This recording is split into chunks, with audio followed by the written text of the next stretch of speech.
Alhamdulillah nahmaduhu wa nasta'inuhu wa nastaghfiruh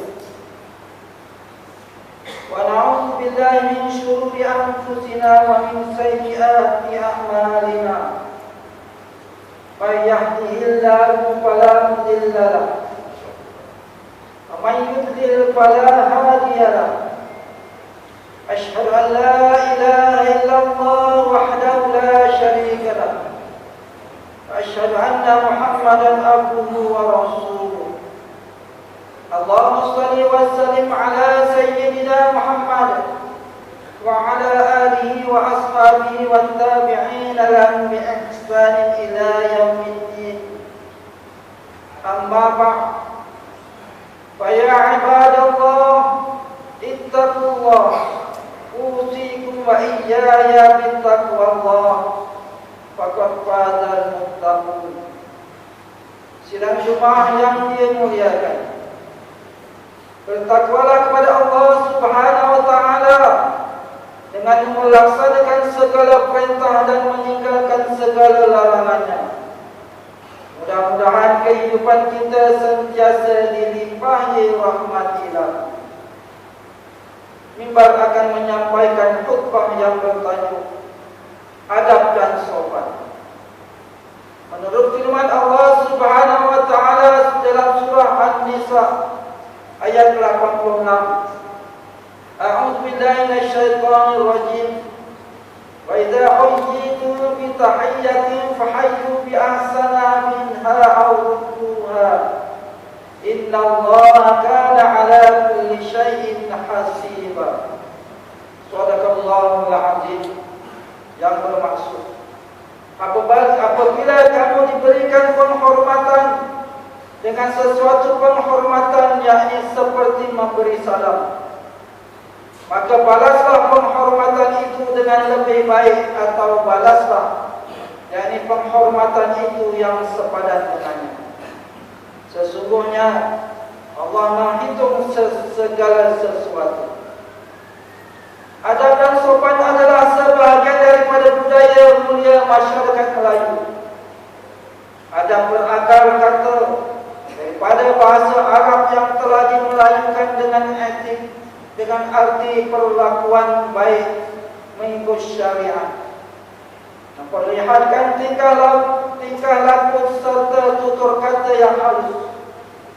Manakala sopan ialah tingkah laku atau perangai yang mencerminkan sifat-sifat hormat, tertib dan ta'zim.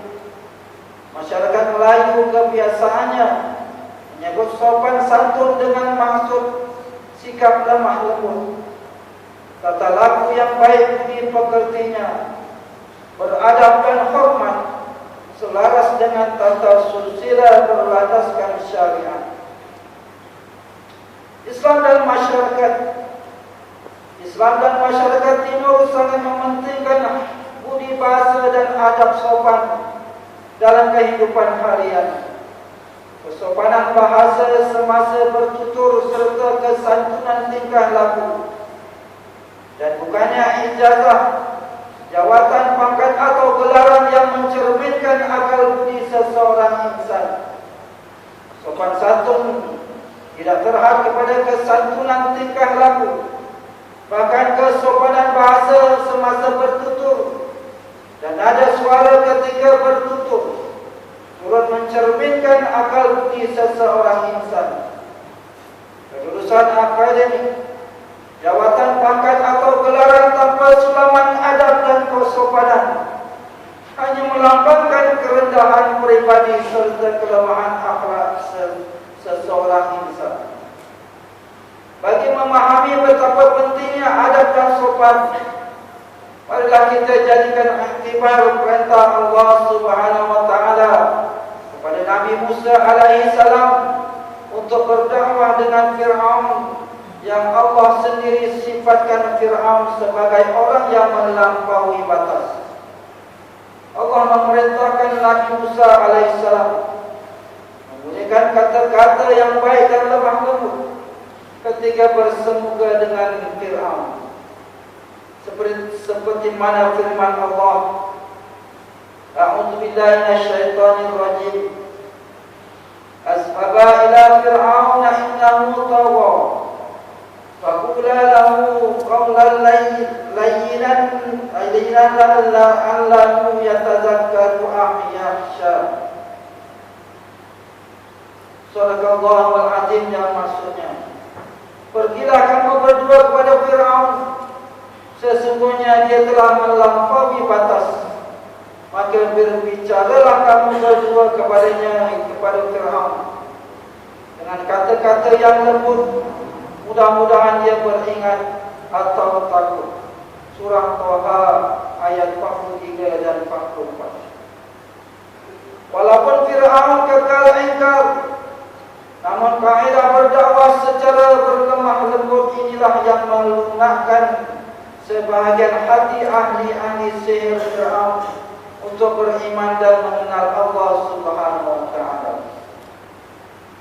Jemaah yang dilimpahi rahmat ilahi, masyarakat di Malaysia, terutama dalam kalangan masyarakat Melayu, kaya dengan adat budaya, nilai dan moral, amat membimbangkan apabila kebelakangan ini budi bahasa dan sopan santun semakin dipinggirkan.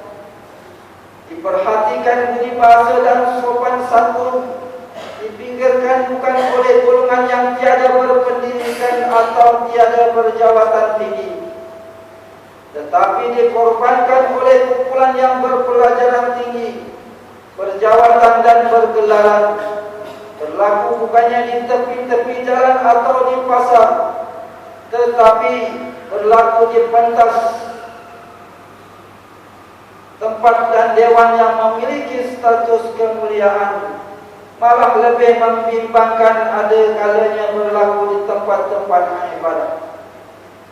Bahasa-bahasa kesat, lucah, fitnah, cerca, caci, memaki, hamun dan menghina dengan suara yang tinggi semakin kedengaran, dilakukan tanpa segan silu, malah dilakukan dengan rasa megah, bangga dan riang. Ungkapan kesat, lucah, fitnah, cercaan, cacian, maki, hamun dan penghinaan sepatutnya tidak terkeluar dari lidah seorang muslim, seperti mana yang diperingatkan oleh hadis Rasulullah SAW. Man hafidha lima bainal lihyaihi wa ma baina rijlaihi adhamanu lahul jannah. Yang maksudnya, sesiapa yang menjaga untukku di antara dua janggutnya, yakni lidah, dan di antara dua kakinya, yakni kemaluan, maka aku menjamin syurga baginya. Hadis riwayat Ahmad. Jemaah rahimakumullah, dalam memenuhi tanggungjawab menyediakan generasi pewaris, kita wajib menyemai kesedaran dan mengasuh anak-anak didik kita agar menjadi warga yang beradab dan bersopan. Asuhan dan didikan yang wajib dilaksanakan bermula di rumah, di pusat asuhan kanak-kanak, dan di semua peringkat persekolahan. Pendidikan awal kanak-kanak dengan adab dan sopan sangatlah penting. Ibu bapa dan guru hendaklah mendidik dan mengasuh kanak-kanak dengan adab dan sopan seperti yang diamalkan oleh Rasulullah SAW. Dalam kesibukan Rasulullah, baginda tidak pernah melupakan pendidikan adab kepada kanak-kanak.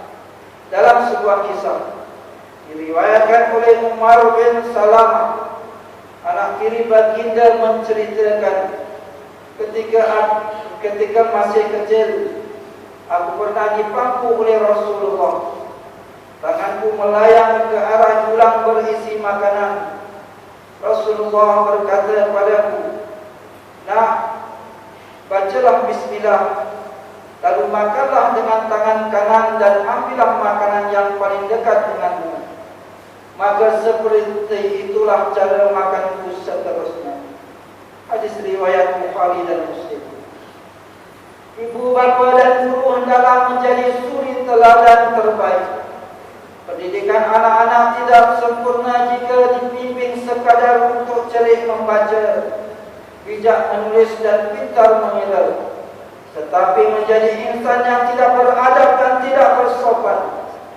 Lenturlah huruf ketika rebungnya, supaya mereka menjadi warga yang beradab dan bersopan apabila sampai ke Menara Gading dan apabila diamanahkan dengan jawatan yang penting dan pangkat yang tinggi. Demikian juga dengan peranan penting para agamawan, pendakwah dan pemimpin yang untuk memamerkan sebaik contoh teladan, mengutamakan adab dan sopan, dan menjadikan diri sebagai contoh terbaik mengamalkan pemikiran dan ajaran Islam menurut yang dianjurkan dan diamalkan oleh Rasulullah SAW. Selaras dengan prinsip rukun negara yang kelima, kesopanan dan kesusilaan merupakan asas kepada pembinaan masyarakat yang harmoni dan negara yang sejahtera. Marilah kita bersama berusaha mengamalkan sifat-sifat beradab dan bersopan yang menjadi bercu tanda Melayu Muslim zaman bersama. Alangkah indahnya madah orang lain yang menyimpulkan ketinggian pribadi dengan menjadikan adab dan sopan sebagai sendi tertegaknya kepribadian Muslim yang sebenar. Tegak rumah kerana sendi, runtuh sendi rumah binasa. Tegak bangsa kerana budi, runtuh budi hilanglah bangsa.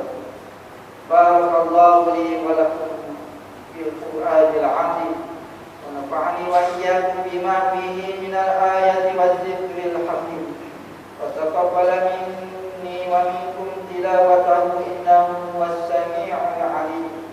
Aqulu qawli hadza wa astaghfirullahal 'azim li wa lakum wa lisairil muslimina wal muslimat wal mu'minina wal mu'minat al-ahya'i minhum wal amwat fastaghfiruhu innahu huwal